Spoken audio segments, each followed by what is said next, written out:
Here talking with my girl Lynne Haze of 105.7. Hello. And you all know who this amazing woman is, and so I'm really excited about what we're going to be talking about on today. She has an amazing story, so we're just going to get right on in there, of course. Okay, Lynne, you are on 105.7. Yes. And a lot of people really don't know, your true story. And You Can't Live Again is one of my strongest messages out there because so many people have gone through so many different struggles in life. And when you are who you are, people tend to put you on a pedestal, but they don't recognize that you're also a human being that has gone through obstacles as well. And so I just want to talk about that. I want to start over with where you're from, how it came about. Initially we talked about her hailing from New York, Buffalo, New York, right? I am. I'm from Buffalo, New York, and music was always my thing. I love music as a kid, and my mother always had music around the house, so that was something that was just embedded in me. I knew whatever I did, it had to be around music. At least that's what I wanted. Yeah. And so, growing up in Buffalo, at the streets of Buffalo, it was a little rough getting started. And then finally, we were singing in a singing group. I sang in a singing group for a while and loved it. But then, of course, we were young. I mean, we did like some local recordings. We did some things, and we were really good. But I wanna circle back because she said basically she had gone through a rough patch in life. I want to talk about that journey. What was going on in your world, and what age? I was like 19, maybe 18, 19. When I was like 12 years old, my brother was killed in the streets of Buffalo. And it was on Christmas night too. It was real hard for us. It was only two girls and a boy in my family. And so my oldest brother was killed. And then 2 weeks later, my grandfather died. So for me, and my parents had already divorced when I was little, it was like all the men in my life were gone. So it started a rebellious streak. I know that now. I didn't know it then. But it was a rebellious streak where I was out doing things in the streets. I was staying out late. I was the problem child to a certain extent. Did you find with your emotions, were you angry at the same time? Did you feel angry? Yeah, definitely. But I didn't know it until much later, till I started going into getting some therapy, talking to people, understanding why I was feeling the way I was feeling at the time. I didn't have a clue. Were you close to your brother? We were close, yeah, but we weren't like airtight close, but we were close. And it doesn't even matter because the love was there regardless. Yeah. He was a little older, so I didn't run with him as much as maybe my sister, because my sister was older and she was in the middle of the two of us. I was the youngest. So it was a special bond there. What about now having that tremendous loss and then having to deal with the divorce of your parents? Were you close to your father? I was when I was little. My parents divorced when I was very young. Okay. I was like 3, and I was really close to my father. And the thing that was interesting about it was I was so young, but then I totally pulled away from him once they divorced. And it wasn't until many years later that I realized the closeness that I had to my father was broken. And that was the very first time it was broken, was when they divorced. And then the second time was when my brother was killed. And then the next time, and then it was my grandfather. So I didn't have any foundation with men and with things like that, And so that's when that rebellious part. So I, started hanging out, with the gang. But believe it or not, a couple of us, connected as singers. And, being in the streets, and so we would, like everybody else, it was always the guy groups. How you sang on the street corners. So hey, you all didn't know, Lynne, our DJ, 105.7, can sing. I used to. I can't sing like you, but I can sing. But the girl used to sing. That's crazy, right? Y'all need to know this kind of stuff. But it was great, and so we started singing, and usually all the guys would sing. So we were the girls, and it was like, wow, girls, and we kind of figured out some harmonies, and we're like, okay. So we started, we just had fun with it. Yeah. And then actually we started, getting serious, like, okay, this is something we really liked. And then we had another lady that moved into town. She was a fierce singer, and she ended up joining us. And that's when we really started singing and just doing local gigs around town. I mean, we had our costumes, and we went through the whole thing. But we were still very young, so we were young to the point of 18, 19 years old. So we were just embarking on life, and it was before children, before anything, anybody's case. So that's how it started. And then we broke up as a group because again, life got in the way. People got pregnant, blah blah blah. And for me, it was a moment that was frozen because I'm like, now what do I do? What am I going to do with myself? And I wasn't sure, so I still was binging on the streets. Yeah. Getting into some things. Things, okay? We'll just keep it at things. That's going to be in the book. But anyway. Yay, we got a book coming from Lynne right. Haze. So that part, I wanted to figure out what it was that I wanted. So my mom helped me because after getting in trouble one time too many, we sat down and we had a conversation. And so she's like, well, what do you want to do? And I said, well, I would love, to do something with music, blah, blah, blah. So she said, well, what about, the DJ? There's a program, I'll pay for it. If you want to go, if you want to do this, she said, but you got to finish it. And so that was the one time, after all I felt that I had put her through, that I said I was going to see this through. So I saw it, and it was just a 6-month course at Advanced Training Institute in Tonawanda, New York. And so I went to broadcast school. And when I got there, I was the only girl in the class. And that's another story in itself, those experiences. But I held my own. Male-dominated industry. Yeah, but I was. Women rule. Okay, I wasn't scared of any of them, so it was cool. I was cool, you want to be a lady, but then I wanted to learn. And the teacher we had at the time, he was a former disc jockey. And so he started teaching at this school, and he was helping people get through this Element 9 exam that we had to take back then. You don't have to take it now, to get your license. So I went through that process, and finally, I got my license. I graduated. I was so excited. And then I went over to the local radio station, which was WUFO. You used to have to say W. Now, I was so glad to come to where you had to just say K, KRNB. I got out here, I was like, oh God, KRNB. I was so happy because W was way too much for me. So it was too much. I couldn't take it. So I wanted to make sure. And so, but I went to the local radio station there, which is a legendary R&B station. And so, I met Byron Pitts, and he was the program director at the time. So I went over there, and then he saw something in me. So he would, he put me on. And I gotta tell you, Lady Diamond, my first day on the air, I was horrible. Horrible. Do you hear me? So she understands when we're kind of horrible. Having other women's backs.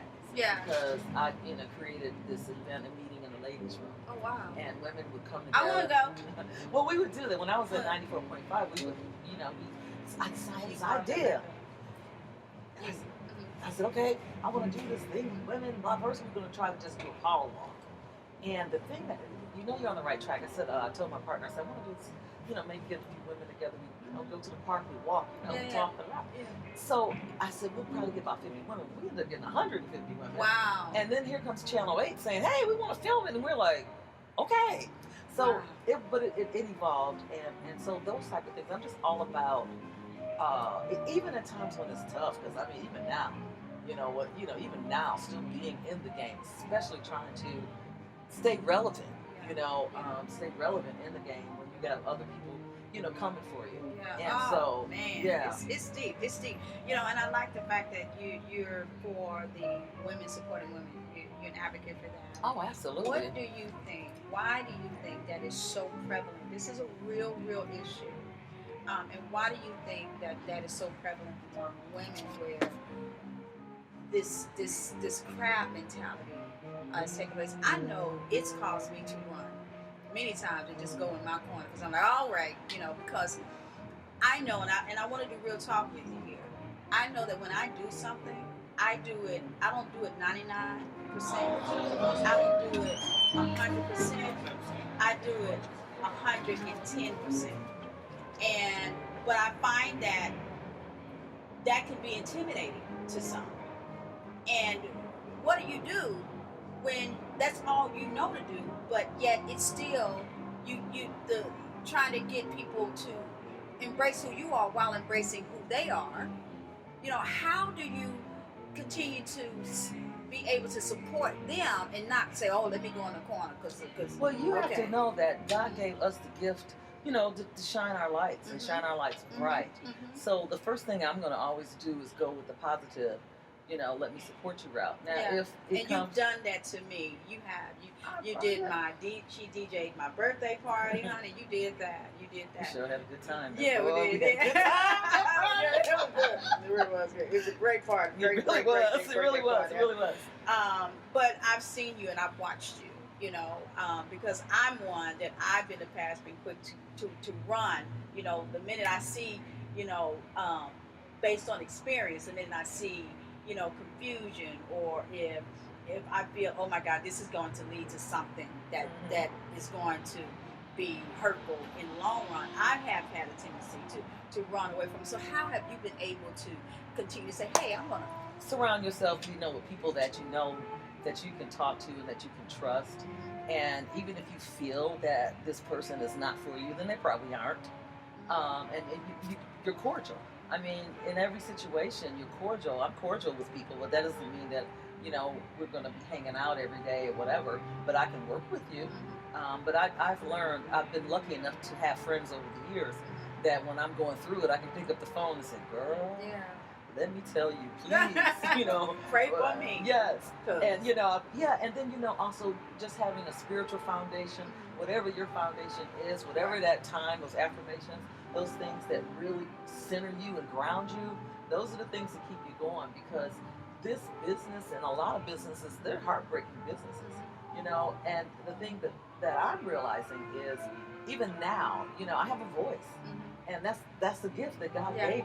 Yeah. So I remember, years ago, like, what is my gift? What am I? And all the time I'm using it every day, but I'm like, what is it? So it's, and the voice can be used in so many different ways. So it's like that, but you have to really just continue to be you. You be as supportive as you can, but when you sense that they're not for you, and you're cordial, but you keep stepping. That's the way you have to do it. Yeah. And that's real talk. That really is real talk. You have to believe in yourself. You have to be confident in yourself. Period. The belief, the confidence, the courage. All of that comes into play. And with Lynne, she's in that industry, and there's no telling. It's pretty cutthroat with women, but I let that go and I do the best I can. But the thing of it is that you have to, even if you're confident, even when you're feeling bad, because you're gonna feel bad, you're gonna be depressed, you're gonna cry, you're gonna have those moments. That's just real. That's real talk, because I hear people say, oh, everything's easy. No, it's not. It's not easy. But you try to make the most out of those moments, because those are defining moments in your life, in your legacy. Those are defining moments when you have this devastating situation, whether, when I got fired from one job, and that was devastating, but you still, that's when you really build that character in yourself and you find out who you really are.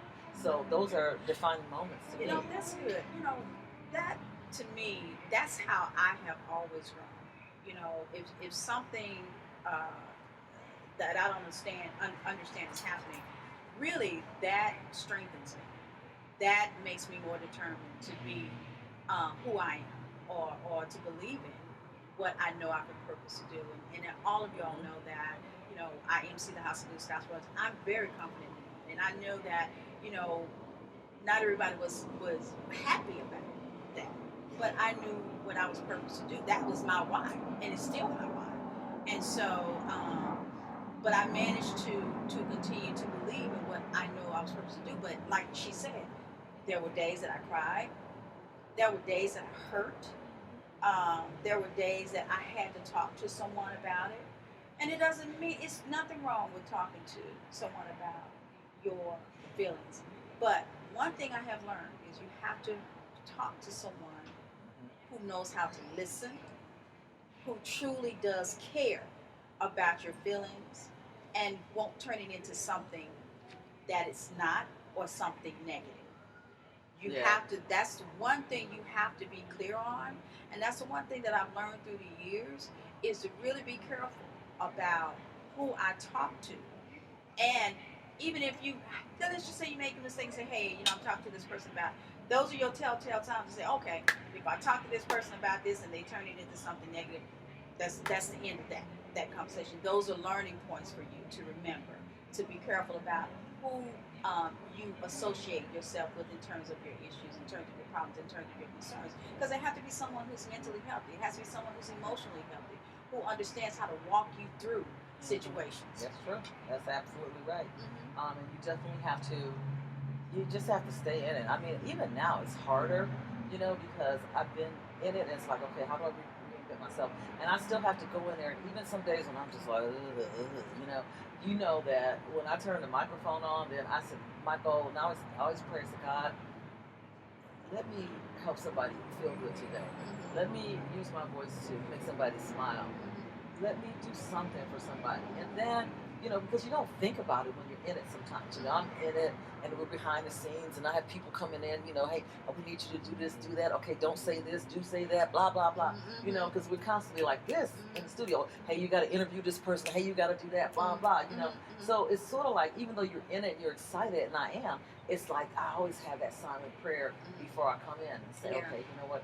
God, just let me do something. And then I'll hear somebody say, hey, you know what? This was really, I really appreciated when you said this or when you did that. Oh, you made me smile. And, and I was like, oh, wow, yay. You have a mission, honey. And it's a gift. And I'm grateful, for more reasons than one. I'm just grateful. So you're going to start that women walking meeting. It's funny. We're going to do some walks with my friend Sylvia. Oh my goodness, yes. I've got Celebrating Life Foundation. I know we're going to do walks once a month. But my thing is with meeting ladies, we went actually beyond that. What we did a more empowerment type things. We got women together, and like I said, one of my most popular ones was a panel named All About Men. It was an all-male panel and an all-female audience, and we asked men every question we wanted to ask them. What kind of woman you bring home, da da da da, this, that. Just think what urged you, we just got into a real dialogue. And then another one was what dreams are you sitting? That was another panel. So we had some entrepreneurs on, and just really encouraging people that maybe that hobby that you've been sitting on, blah blah blah. So it's different things like that. We'd always have like some food, little music, prizes, networking opportunities, things like that. I mean, now people are doing it wasn't a lot when I started it, but now everybody's doing a lot of things. Which is not anything wrong with it. It's just that there's just more to come. Now my next phase is is a retreat. I want to do something that's more spiritual, more connecting with people. And at the end of it, we can still party. Have a good time. Yeah, we gotta have a good time. Nothing like dance. That's for me anyway. That's what I like. No, because we love dance now. I'm telling you right now. We like to have a good time. We like to party. For real.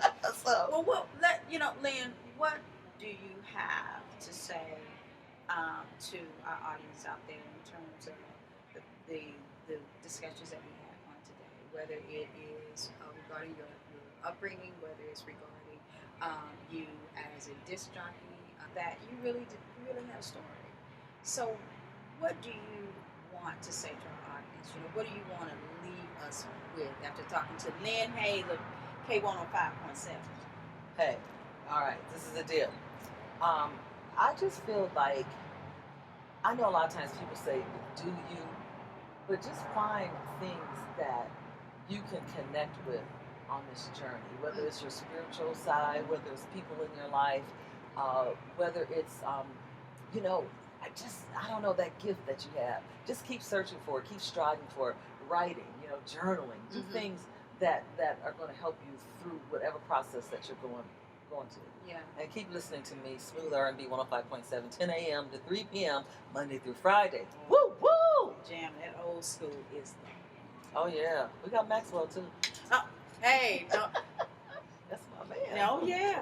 Oh, yeah, now. We love some Maxwell. But I love music. I love R&B. Yeah. So that's the thing for me. That's my favorite genre of music. So for those that don't know who Maxwell is an amazing, amazing singer. And the first time he came out with a song, we were all mesmerized. We just couldn't believe who this young man is, and he's still doing some pretty amazing things. as well. So, like she said, journaling. If you need to journal, that's one of the things that I tell my daughter all the time. Is write things down. Whatever is on your mind, whatever's in your heart, whatever concerns you, write it down. It's something about that journaling that brings about peace. Oh, and gratitude. Oh yeah. Be in gratitude. Yeah. Even when you think and you have like $2.50 in your pocket, like I do right now, because I left my wallet at home. I switched purses and I did. And I'm looking. I'm like, I was getting the coffee, and I always keep like about $10 in my car for that very reason. So I said, oh Lord, let me run out here. No driver's license, nothing. So but be grateful. Gratitude. That's my mantra for the week is gratitude. I wake up every morning and I think of 5 things I'm grateful for immediately before I even get out of bed. And that's really strong because we have so much that we can complain about. And if we think on that more than we do being grateful for that $2.50 that she says she has, or just being grateful for today or today's experiences, we really, really need to focus more on that. I'm going to be focusing on that more too. Me too. Make sure that I have my moments. We all have our moments, So it's just nice to be reminded. Yes. Of that because I find that I fall off, and then it's time to get back up. Like Donnie McClurkin said, we fall down, but we get up. That's right. And that's we're not robots. We are human beings with feelings and emotions. And we're gonna make mistakes, So yes, I am grateful. I'm grateful for this moment. Well, thank you so much, Lynne. It is my pleasure. And hey, peace out. Thank you so much for joining us. We love you. Until we meet again. Take care. God bless you. And cut. All righty. Hey. Thank you so much.